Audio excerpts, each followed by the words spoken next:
versos 1 y 2 de Génesis capítulo 1. Y es inmensa no por la multitud de palabras, sino por el contenido que tiene y que carga. Génesis 1, versos 1 y 2.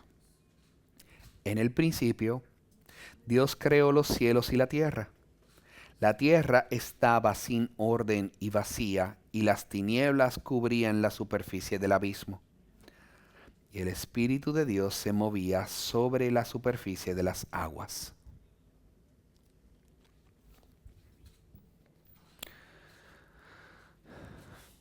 Oh, iglesia, yo llevo meses esperando con anhelo este momento que comenzáramos en este libro, a este recorrido en Génesis. Y yo estaba tan lleno de expectativa y anticipación por lo que el Señor iba a hacer y va a hacer a través de este estudio. Pero también estoy emocionado por algo en particular porque a mí personalmente me encantan las historias que hablan de un origen. Y honestamente, ¿a quién no le llama la atención eso? Ya sea que es en películas o en relatos de la vida real, las historias que hablan de un origen nos dan a nosotros un marco para entender el personaje o los personajes principales. Nos ayuda a apreciar y comprender a alguien de una manera que antes nosotros no podríamos. Una vez ustedes saben que de dónde vino esa persona, cuál es su trasfondo, su historia adquiere un grado de profundidad y un significado completamente nuevo. Cuando nosotros pensamos como esta marca Nike, y vemos ustedes ven la película que se llama Air, que habla sobre Jordan. Nike es una de las compañías de ropa y de calzado deportivo más grande del mundo, quizás la más grande en estos momentos. Pero antes de que ese imperio creciera, Nike era una pequeña empresa de zapatos para correr que luchaba por competir contra otras marcas más grandes. Y ellos endosaron de manera arriesgada, pero también audaz, a un joven Michael Jordan que tenía promesa, pero todavía no había dado nada. Recién graduado de la universidad. Pero el poder firmar ese acuerdo, ayudó a catapultar a esa compañía a lo que es hoy. Pero inclusive mucho antes de eso, el fundador, su nombre es Phil Knight, vendía zapatos importados desde el baúl de su auto. O pensamos en Jeff Bezos, que durante años él comenzó esto que es Amazon. ¿Ustedes conocen lo que es Amazon? Él comenzó desde el garaje de su casa con una simple librería en línea. Decía como que ¿quién va a comprar libros en línea? Pero durante años la compañía continuó invirtiendo miles, millones de dólares. Y cada vez que se entrevistaba a esa familia, a Jeff, él respondía de una manera bien sonriente, pero firme, que él decía, sí, hemos perdido millones de dólares este año. Pero continuamos. Aún siguiendo invirtiendo, ellos se convirtieron Amazon no tan solo como una librería en línea, sino eventualmente en una potencia global de infraestructura digital que ha transformado por completo el comercio moderno. Pero también lo vemos en las películas de ficción, historias de origen que importan. Si tomamos en consideración la franquicia de Star Wars. Amados, la franquicia de Star Wars no comenzó con episodio 1, 2 y 3, sino empezó con 4, 5 y 6. Ellos llegaron a ser la primera trilogía antes que la precuela. Y dentro de esas películas vino un personaje que fue introducido como el villano poderoso e intimidante. Su nombre era Darth Vader. Pero no fue hasta que vimos posteriormente la precuela de esa trilogía, de la vida de Anakin Skywalker, brindando el contexto esencial para nosotros ver eventualmente cuál fue la transformación y redención final de este personaje. Amados, y déjenme decirle algo en particular. Fueron estas películas de precuela que finalmente convirtieron a mi esposa en una fan de Star Wars. Después de 10 años de matrimonio, constantemente yo trabajando con ella y ella rechazando ese momento, no fue hasta que llegamos al episodio número 3, donde fue su momento de inflexión. Pero todo fue gracias al poder de la historia de un origen. Ahora, Génesis nos brinda el origen de los orígenes. La manera en que nosotros nos acercamos a Génesis va a tener implicaciones que van mucho más allá que solo el primer libro de la Biblia. Porque el resto de la historia redentora está construido sobre los acontecimientos descritos aquí. Si nosotros entendemos mal este fundamento, nosotros vamos a tener mucha dificultad para nosotros entender lo que está construido sobre él. Pero si nosotros captamos lo que Dios revela en Génesis, vamos a estar bien equipados para nosotros entender la historia de las Escrituras. Desde la creación hasta la caída, hasta la redención y finalmente nuestra restauración completa. El Dios que estuvo al principio de la creación y que se movía sobre el vacío desde el principio, todavía hoy se acerca a nosotros, hablando vida dentro de nuestro desorden y forjándonos para su propósito. Así que al comenzar con este origen, nosotros vamos a descubrir 2 razones por las cuales nosotros podemos confiar en Dios con las partes que todavía no han sido acabadas en nuestras vidas. Y era que Él estaba allí antes de que existiera algo. Y su espíritu estaba presente antes de que algo tomara forma. Lo primero que nosotros vemos en el verso 1, cuando tú abres tu Biblia, las primeras palabras que Dios nos da son mucho más que cualquier cosa ordinaria. En el principio. Amado, estas no son palabras de apertura sin importancia, ni tampoco no es una versión simple de lo que nosotros escuchamos había una vez en muchos de nuestros cuentos. Son precisamente la base, el fundamento sobre lo que nosotros nos podemos apoyar. Nos lleva mucho más allá de nuestra historia personal, más allá de la historia de la humanidad e incluso más allá de las montañas, de las estrellas y del tiempo mismo. Nos transportan a ese momento único donde no había nada ni nadie más que Dios. De hecho, me viene a la mente una vez que yo y mi familia estábamos en Kentucky y fuimos al Museo de la Creación.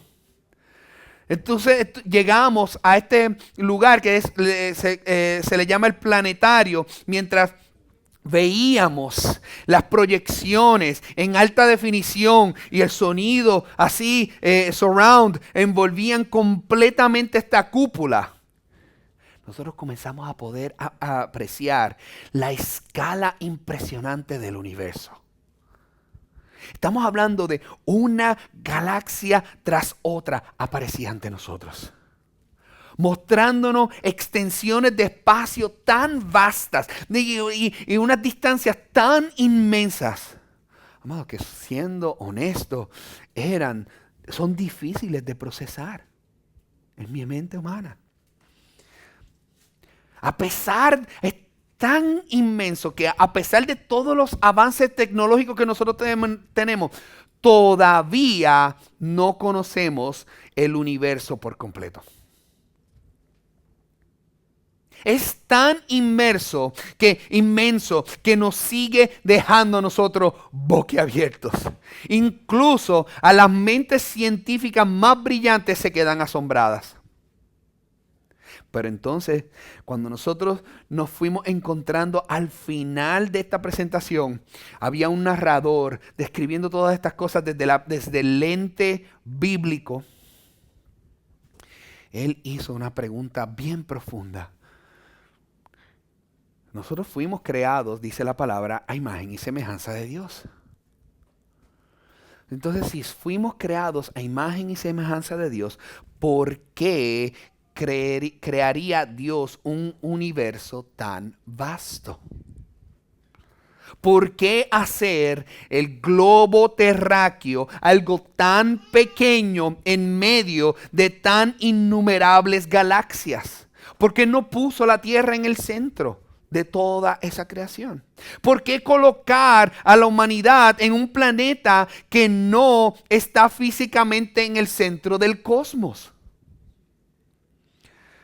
Y la respuesta fue simple y asombrosa. Que aunque nosotros fuimos creados a imagen y semejanza de Dios, nos muestra la incomparable grandeza de quién es Dios, para revelar su gloria infinita, para recordarnos que Él y solo Él es el arquitecto de todo lo que existe. La inmensidad de la creación nunca fue pensada para hacernos a nosotros el centro de las cosas. Fue pensada para hacernos quedar a nosotros asombrados delante de aquel que lo es. Entonces, cuando nosotros tenemos eso en perspectiva, Génesis 1:1 cae sobre tu corazón con un peso renovado. En el principio, Dios creó los cielos y la tierra. En un momento, cuando tú comienzas a contemplar todas esas cosas, el ruido que nosotros tenemos durante la semana hace silencio, calla. Los titulares de las noticias, el caos, los conflictos, nuestros temores, las preocupaciones interminables que parecen gigantescas. Por un momento glorioso, la historia nos vuelve a nosotros a colocar en una silla, en nuestro lugar, y nos recuerda dónde nosotros pertenecemos. Y es que nosotros somos criaturas. Somos pequeños, pero Él es infinito. Somos criaturas, pero Él es creador. Somos dependientes, pero Él es autosuficiente. Y antes de nosotros continuar hacia adelante, nosotros podemos notar algo crucial. Génesis no comienza con el mundo, no comienza con la luz, no comienza con la tierra, con los océanos, con las estrellas, no comienza con Adán y con Eva, no comienza ni siquiera contigo ni conmigo. No, comienza la Biblia exactamente donde la historia humana debe de comenzar, con Dios. En el principio Dios creó los cielos y la tierra. Dios precisamente es el sujeto de la primera oración de la Biblia. Oh, amados, y eso no es un accidente gramatical, es intencional, es una declaración de una tesis para las próximas miles de páginas que nosotros vamos a estar leyendo. Antes de que hubiera algo, estaba Dios. Y sin embargo, nosotros dejando a un lado todas las otras preguntas, hay una antigua que pasa por muchas mentes y ha pasado por muchas mentes por los siglos. ¿Por qué existe algo en lugar de nada? Los mejores científicos seculares pueden ofrecer algo esencialmente diciendo, todavía estamos trabajando en eso. Durante mucho tiempo, los físicos creyeron en un universo que estaba estacionado. En otras palabras, que siempre existió sin necesidad de un principio. Después, ellos mismos comenzaron a descubrir que las galaxias se estaban alejando entre sí. expandiéndose. Lo cual lleva a ellos a la conclusión que sí hubo un principio. Pero su conjetura es que llega a lo que se llama el Big Bang, la gran explosión. A partir de algún punto imposiblemente denso y condensado, ellos comienzan a ver que todo comenzó. Pero eso también nos lleva a la pregunta, ¿de dónde vino ese punto de referencia? Esa masa concentrada. Pero ese descubrimiento solo desplaza más preguntas aún todavía. Porque al final, entonces decimos, ¿de dónde viene? ¿De dónde vino esa materia original, la energía, todo el potencial que nosotros vemos ahora? ¿Qué había realmente en el principio de los principios? En ese punto, inclusive los físicos más sofisticados eventualmente se topan con un misterio que ellos no pueden responder. Y ellos llaman a este punto, hubo una singularidad, un punto fuera del alcance de la explicación física, donde las leyes que gobiernan nuestro universo ya no aplican.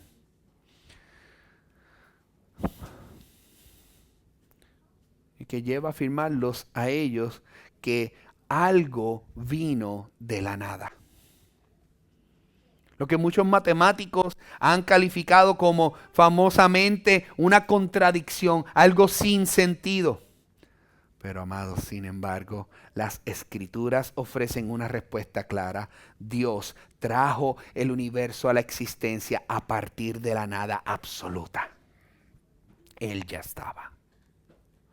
Él no necesitó ningún material preexistente, simplemente creó todo por su propio poder. Las escrituras no se avergüenzan a responder a esta pregunta. Ellas no titubean, no especulan y no piden disculpas. Simplemente dicen, en el principio, Dios. El Dios que estaba allí trajo algo de la nada. Él no necesitó material en bruto. Antes de que la creación había ya un creador. ¿Y por qué?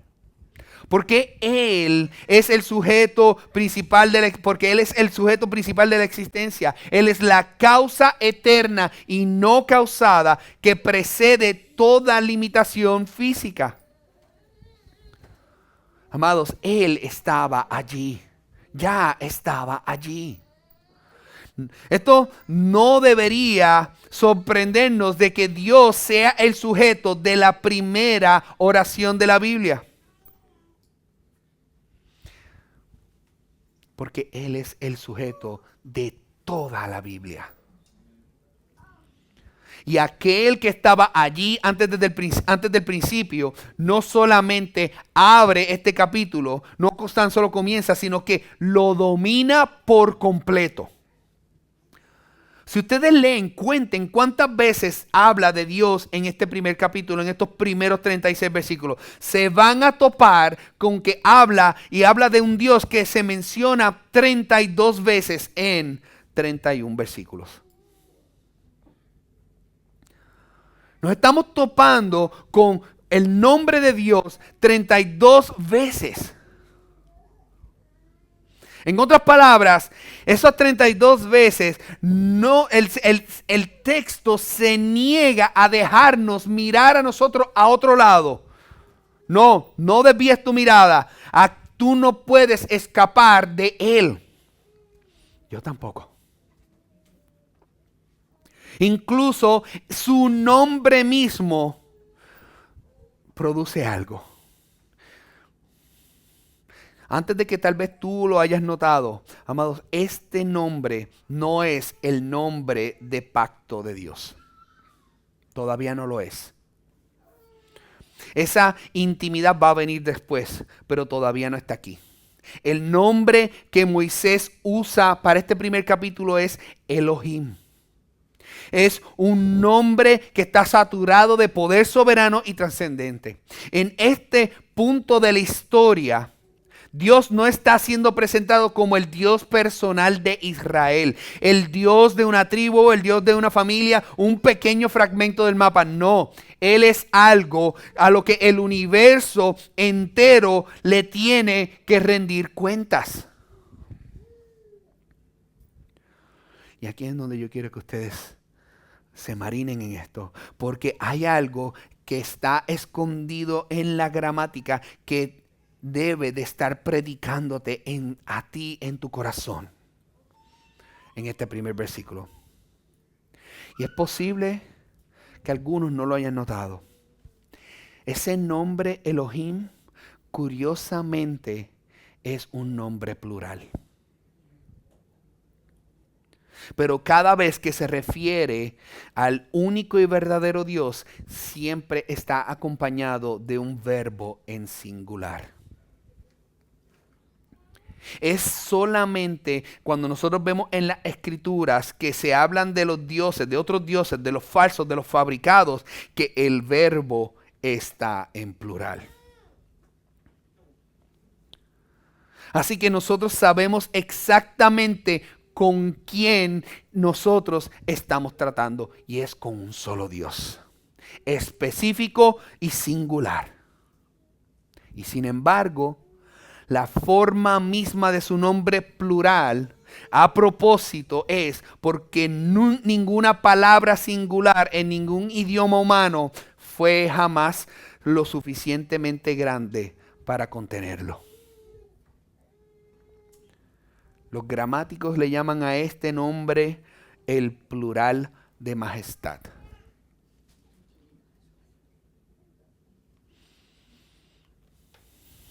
Eso significa que es la manera en que la realeza a veces habla de sí misma. Cuando tú ves a un rey que se topa con alguien, él dice, nos complace estar aquí, aunque es un solo rey parado en el podio. Pero es para llevar un mensaje, porque el peso de su cargo es demasiado pesado para que un pequeño pronombre lo cargara solo en su singular. Y muchos llaman a este nombre de plural de majestad algo o honorífico, mostrando su honor, o algo intensivo, mostrando su grandeza. Y yo quiero decirles, iglesia, que lleva ambos. Yo no les quiero decir esto, no les estoy compartiendo gramática solo porque para hacerlos inteligentes o para hacerme a mí inteligente, porque no lo soy. Les comparto porque quiero que ustedes salgan de aquí humillados, de rodillas y en espíritu. Que puedan sentir la humildad cada vez que se topan con esa verdad y su peso. Este nombre no aparece solo una vez, aparece una y otra vez a lo largo de este capítulo, para recordarte a ti, para recordarme a mí quién está hablando en realidad.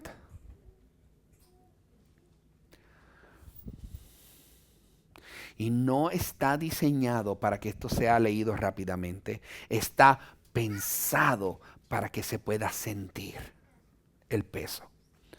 Nos llama al asombro, a la reverencia que un nombre tan poderoso merece. Comparto esto porque yo quiero que salgas de aquí con este corazón humilde, tal como me sucede a mí cada vez que yo me topo con estas palabras. Aquí hay algo más que nosotros encontramos en este versículo que está haciendo. Y nosotros podríamos perdernos si corremos demasiado rápido. Y es una declaración que traza una línea fundamental de todo el universo. Y es, está Dios y está todo lo demás. Eso es todo. Dice, este es el mapa de toda la realidad. No hay una tercera categoría separada para distinguirnos a nosotros. Está Dios y está todo lo demás. Y tú eres parte de todo lo demás. Y eso debe de poner tu corazón en el lugar correcto. Porque tú no estás en la línea del lado del creador. No, tú estás en el lado de la línea de lo creado. Tú no eres y yo no soy autoexistente. Tú no eres y yo no soy independiente. Tú no eres el autor de tu propia vida y yo no soy el autor de tu propia vida. Tú y yo somos criaturas. Ahora bien, no vean esto como algo diminuto, porque en realidad es eso lo que nos da a nosotros la dignidad que nosotros tenemos. Tú fuiste gloriosamente creado, llevando y portando la imagen maravillosa del diseñador. Fuiste profundamente conocido y amado con generosidad por el Dios que te formó y te hizo. Pero sigues siendo creado. Tú sigues perteneciéndole a Él. No hay categoría donde tú puedas pararte como si fueses una excepción a la creación. Ningún lugar donde reine la autonomía tuya. No, ningún estatus te exime a ti de la dependencia. Está Dios y está todo lo demás y tú eres parte de todo lo demás. Eso significa que cada momento de tu vida solo comienza a tener sentido cuando tú recuerdas en qué lado de la línea tú te encuentras. Hasta el verbo guarda una distinción entre creador y criatura. Moisés usa la palabra baja, que significa crear. Es una palabra reservada exclusivamente para Dios. En el Antiguo Testamento esa palabra no es utilizada para nada más excepto para el sujeto que quiere y es Dios mismo. No hay ningún otro sujeto que acarrea esta palabra. ¿Y por qué? Porque nunca el crear, esta palabra, quiso comunicar que es una mejora o una renovación o un ensamblaje. No, lo que Dios está llamando está diciendo que llamó algo a la existencia que no estaba allí antes. De la nada, solo por su voluntad. Nosotros podemos hacer cosas. Nosotros construimos, formamos, diseñamos, innovamos materiales que Dios ya ha provisto. Y eso es un trabajo bueno y noble. Pero eso no es lo que quiere comunicar la palabra cuando utiliza crea. ¿Y qué Él creó? Todo. Todo. Los cielos y la tierra.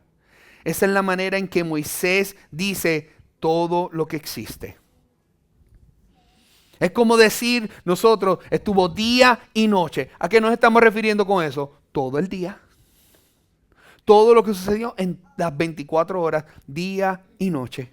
Cielos y tierra significa todo. Cada galaxia, cada grano de arena en cada orilla, cada molécula que nosotros pudiésemos nombrar y cada área de la ciencia que todavía no ha sido descubierto. Todo. Cada partícula, cada fragmento, cada punto de luz lejano se remonta a una sola fuente, Dios. Todo existe por una razón. Elohim es el único Dios verdadero y viviente que habló y fue. Esa es la afirmación que hay aquí mismo en el primer versículo de tu Biblia. Esto es lo que yo quiero que tú entiendas, iglesia. Es que el versículo nunca fue pensado para leerse como tú lees las noticias o sigues pensando de largo. No es una noticia como de último momento. No es una publicación en Facebook o en Instagram o en TikTok que tú lo que haces es que ves los reels y sigues subiendo, desplazando hacia arriba. Es una afirmación divina impotente que carga peso. Y todo lo que sigue en las Escrituras está construido directamente sobre ese fundamento. Este versículo establece verdades acerca de Dios que son determinantes para el resto de la Biblia. Así es como se hace teología con las Escrituras. El resto de la Biblia no argumenta a favor de Génesis 1:1, ya lo presupone. Construye sobre él. Cada profeta, cada salmo, cada apóstol que alguna vez abrió su boca para decir algo verdadero acerca de Dios, diga lo que diga, está en pie sobre este versículo. Los escritores bíblicos no tenían un libro de teología sistemática para ellos poder dar definición. No, ellos abrían su Biblia y lo que veían era, aquí es donde puedo aprender y estoy viendo este atributo de Dios. Ellos aprendieron quién es Dios de la misma manera que nosotros estamos llamados a aprenderlo. Y es a partir de esta propia revelación que Dios ha dado al hombre. Comenzando aquí mismo, Génesis 1:1. Y eso nos muestra a nosotros tres verdades fundamentales que emergen de este pasaje. Lo primero es que nosotros vemos que es un Dios soberano. Solo Él trae algo de la nada. Todo lo que existe se remonta en última instancia a su voluntad y a poder.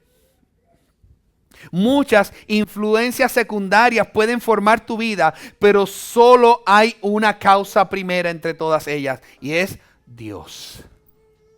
Su soberanía también establece algo y coloca sobre nosotros una responsabilidad. Aquel que crea tiene el derecho de gobernar. Y aquel que gobierna tiene el derecho de mandar. Por eso, el pecado es tan serio. No simplemente por el fracaso humano o por expectativas religiosas, sino porque nosotros somos responsables ante un creador. Nada en tu vida está fuera de su autoridad. El puesto que tú ocupas en tu trabajo, la carga que tú llevas, la incertidumbre que tú puedes enfrentar, todo existe bajo su gobierno soberano. Pero también nos muestra a un Dios autoexistente. En el principio, Dios. Él no tiene principio ni origen, ni dependencia fuera de sí mismo. No necesita nada y no carece de nada. Lejos de ser un concepto teológico distante para nosotros, esta verdad ancla nuestra confianza. Si Dios dependiera de algo, ¿cómo nosotros podríamos ser garantizados sus promesas? ¿Cómo puede Él vencer el mal? ¿Cómo Él puede derrotar la muerte o llevar a su pueblo seguro a su casa? Porque Él es completamente suficiente en sí mismo. Es completamente digno de también confianza. Y porque nosotros fuimos hechos para depender de Él, tratar de cargar la vida solos no es nuestra fortaleza. Es vivir en contra de cómo nosotros fuimos creados cuando hacemos eso. Nunca fuiste creado para llevar la carga solo que Dios puede sostener. Pero también vemos un Dios con propósito. Nada lo obligó a Él crear. Actuó libremente conforme a su propia sabiduría y voluntad. Y como resultado, la historia no es algo aleatorio. Y tu vida no carece de sentido. El Dios que dio inicio a todas las cosas lo hizo con un propósito y sigue dirigiendo todas las cosas hacia ese propósito. Génesis 1 presenta a un mundo gobernado no al azar, sino un mundo que se desenvuelve conforme al diseño sabio e intencional de su creador.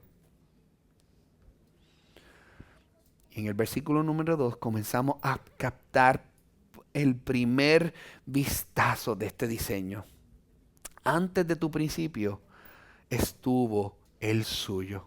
Y Él no terminó ahí. Ahora, Génesis no se detiene en el principio Dios.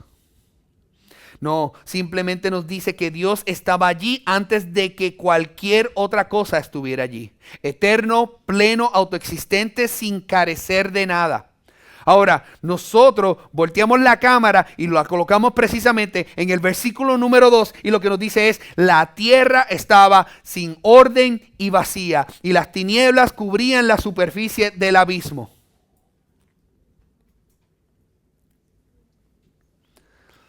Amados, vamos a caminar lento con esto porque es fácil leer esto y pensar que algo salió mal. Y no fue así. Esto no es un defecto, lo que la Biblia nos está diciendo a nosotros.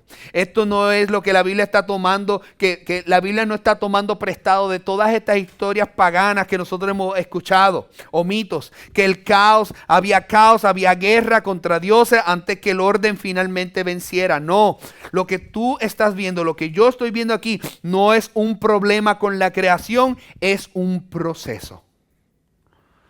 Esa frase sin orden y vacía no está describiendo un daño, lo que está describiendo es una etapa. La tierra en este momento simplemente todavía no es productiva. Por asombroso que sea, por todo el potencial en bruto que contiene, todavía no está lista para lo que Dios está planeando para ella. Piénsalo como la tierra en el todavía no. Todavía no tiene esa forma esférica, simplemente todavía está en proceso de convertirse en lo que Dios eventualmente llamará bueno. Y ese todavía no es exactamente lo que nos espera en las próximas semanas en los versículos 3 en adelante. Pero mira incluso aquí que en el todavía no el escenario ya se está preparando. Mira al final del versículo número 2 que nos dice a nosotros: el Espíritu de Dios se movía sobre la superficie de las aguas. No, así que la creación aún todavía no ha llegado a lo que está destinada a ser, pero cuando nosotros vemos, mientras tanto, vemos al Espíritu de Dios, al Espíritu Santo mismo ya allí operando en ella. Ya moviéndose sobre las aguas. Esas palabras de moverse no es un gesto poético que nosotros vemos. Es las mismas palabras de Moisés en Deuteronomio 32 para describir a esa águila que estaba planeando sobre el nido, sus alas extendidas, un cuerpo bajo, vigilando con tanto cuidado lo que es frágil. Esa es la imagen que está portando para nosotros. El Espíritu Santo no está ausente de nuestras temporadas del todavía no. Él está ahí mismo, es suspendido sobre ellas, listo, esperando la palabra de Dios mismo que está a punto de ser pronunciada, dispuesto a hacer las cosas para que vengan a la existencia. La segunda mitad del versículo 2 también nos da este hermoso vistazo del corazón de Dios. Él se está moviendo constantemente. En la creación, en la historia y en nuestras propias vidas. Llevando las cosas todo a su plenitud. Del caos al orden, de la esterilidad a la vida. Amados, y eso al final es exactamente hacia dónde se dirige esta historia. Recuerden quién estaba escuchando estas palabras cuando fueron primeramente escritas. Moisés le está escribiendo a un Israel que se encuentra en el desierto. Ellos sabían lo que se sentía vivir en un lugar que parecía vacío y estéril. Ellos saben lo que es estar de pie en el desierto y preguntarse de dónde va a venir la vida. Ellos saben lo que es estar rodeado de incertidumbre, sentir la oscuridad de no saber qué viene después. Ellos vivían la tensión entre las promesas de Dios y las experiencias que estaban teniendo en el presente de ellos. Así que cuando ellos escuchan estas palabras sin orden y vacía, cubierta en oscuridad, ellos estaban escuchando un lenguaje que era muy familiar y cercano para ellos. Y eso hace mucho sentido porque suena como su propia historia. ¿Y qué es lo que Moisés le está mostrando a ellos? No que Dios quita la oscuridad. No les está diciendo que Dios elimina el desierto, sino que Dios está ya allí. Antes de que se pronuncie la primera palabra de la creación, el Espíritu Santo se está moviendo. Antes de que llegara orden, Dios ya estaba presente. Antes de que llegara la plenitud, Dios estaba presente. Dios sigue estando presente. El mensaje para Israel es bien claro y también para nosotros. El desierto, el vacío, no es evidencia de la ausencia de Dios. La oscuridad no es prueba de que Él se haya olvidado de ti. Él no significa que Él no está obrando. Oh, amados. Y ese sigue siendo el mensaje para nosotros. Nosotros necesitamos recordar que el Dios de Génesis 1 no se intimida por lo que todavía no está acabado o terminado en nuestras vidas. Él hace las obras más gloriosas en los lugares que parecen vacíos. Él se deleita en traer vida donde no hay vida. Esperanza donde no hay esperanza. Orden donde lo único que hay es confusión. Y por eso el verso 2 no es una imagen de desesperación, es una imagen de expectativa para nosotros.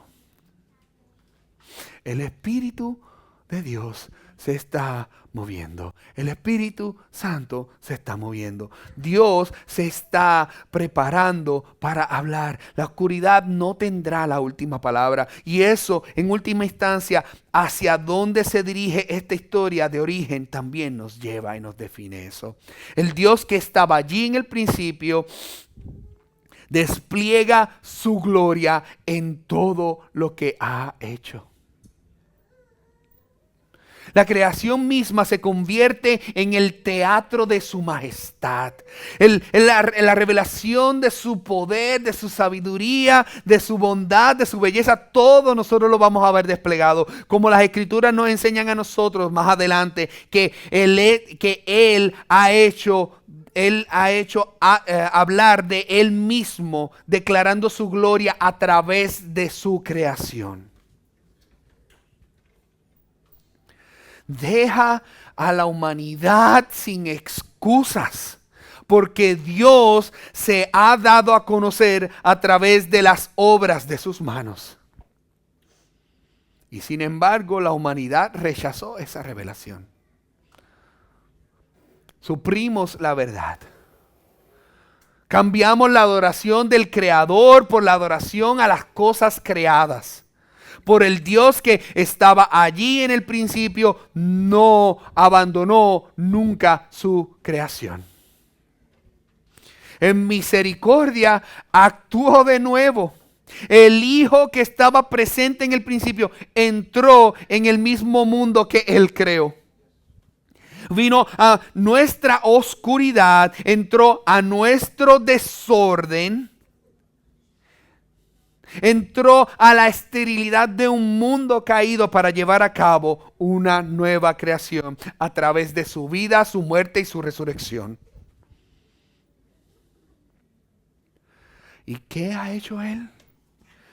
Ha comenzado a hablar vida nuevamente. Él da nueva vida espiritual a corazones muertos en estos momentos. Y va a completar lo que Él ha comenzado. El Dios que una vez trajo orden en medio del abismo va a traer también nuevos cielos y nueva tierra. El Dios que se movía sobre las aguas en Génesis morará con su pueblo para siempre. En un mundo donde ya no habrá oscuridad, ya no habrá maldición, ya no habrá muerte. Y hasta ese día, Él permanece y sigue siendo lo que siempre ha sido, el Dios que está allí. Amados, este texto es parte de una historia mucho más grande. Pero aún por sí solo, Génesis, versos 1 y 2 del capítulo 1, está construido, diseñado, revelado para ser una sola cosa. Colocar a Dios en el centro de tu vida. Como la realidad grande que todo penetra y que todo lo define. En el principio, Dios. Antes de todas las cosas, Dios.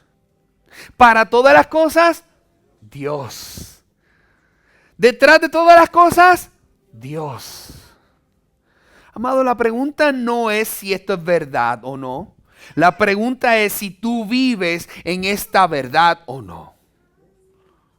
Yo te mencioné que en el principio a mí me encantan las historias que tienen un origen. Que una vez que tú sabes de dónde vino alguien, toda su historia adquiere una nueva profundidad para tu vida. Pero quiero dejarte con esto, que es lo que hace que Génesis se sienta diferente a cualquier otra historia de origen que jamás ha sido contada, amados. Este no es el origen de una compañía, no es el origen de un héroe, no es el origen de una franquicia, es el origen tuyo. Y una vez tú entiendes y sabes de dónde tú viniste realmente, una vez que dejas que en tu mente y en tu corazón, en el principio Dios, cale en lo más profundo de tu mente, de tu corazón, eso va a cambiar realmente cómo tú vives. Todo lo demás adquiere una profundidad diferente. En tu trabajo, en el principio Dios. En tu familia, en el principio Dios. En tu sufrimiento, en el principio Dios. En tus decisiones, en el principio Dios. En tu futuro, en el principio Dios. Nada de eso se queda en algún compartimiento separado. No, no está a un lado donde Dios es solo esperando a que lo invites. No, quítate eso de tu mente. Él no es un personaje secundario en tu historia. Tú eres el personaje en su historia. Así que mañana, por la mañana, antes de tu agenda, antes que tus preocupaciones, antes que tus planes, antes que tus temores tengan la primera palabra, deja que Él tome el lugar que le corresponde. En el principio, Dios. Él es tu gran realidad. Él es tu propósito. Él es tu esperanza. Es aquel que da sentido a todo lo demás que tú vas a hacer antes del mediodía. Y es aquí la parte que yo no quiero que tú te pierdas al salir. Amados, nada puede frustrar los propósitos de Dios. Y nada puede separarte del amor de Dios que es en Cristo Jesús, nuestro Señor.